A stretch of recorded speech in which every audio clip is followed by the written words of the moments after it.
Y'all, this woman right here stuck several syringes and fentanyl up her hoo-ha.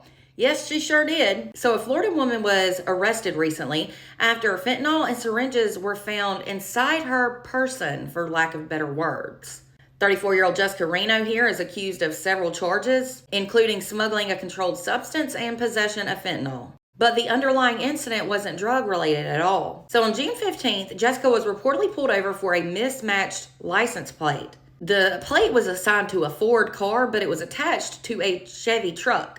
Also, the driver's seatbelt was dangling near the door. A deputy said that such a seatbelt like that is consistent with the driver not properly wearing the seatbelt. So eventually, authorities tried to conduct a traffic stop. But it said Jessica here was just taking her time. The deputy said that upon activating his emergency lights and siren, she tapped on the truck's brakes several times and continued to travel without stopping for about 30 seconds. This was despite her having several safe and well-lit places to pull over. The deputy said that upon making contact with the driver, who was Jessica, she said she was on the phone and talking to her daughter, which is why she didn't immediately pull the truck over. The deputy then reportedly asked the female if she was the registered owner of the vehicle, and she replied yes. While she was attempting to get her driver's license, she stated that she actually didn't have one, and that she has an upcoming court date regarding her driver's license suspension. The traffic stop eventually confirmed that the license plate was indeed on the wrong vehicle, and that Jessica was driving with lapsed registration and without insurance as well. Then, when she was asked about her seatbelt, she just apologized for being in a rush. After she was read her Miranda rights, Jessica admitted she was aware of her suspended license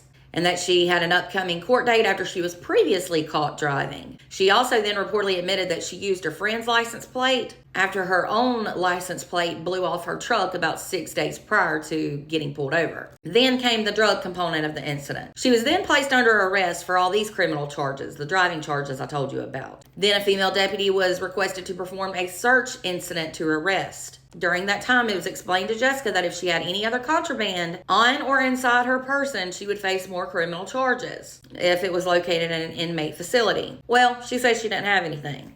So she was then booked into a local jail, which is when and where the drugs stuffed up or you-know-what were found. The booking deputies reportedly found a black sock that was tucked up into her vaginal cavity. Then, within that sock, deputies located 6 capped syringes and a bag of a white powdery substance. While inquiring about the substance, she did indeed admit it was fentanyl. The field test did test positive for fentanyl. It reportedly weighed 3 grams. It was said that deputies conducted a follow-up interview with Jessica after she was booked, and she initially stated that she forgot them things were stuffed up in her. However, she later admitted that she was scared to say anything because she didn't want to get sick.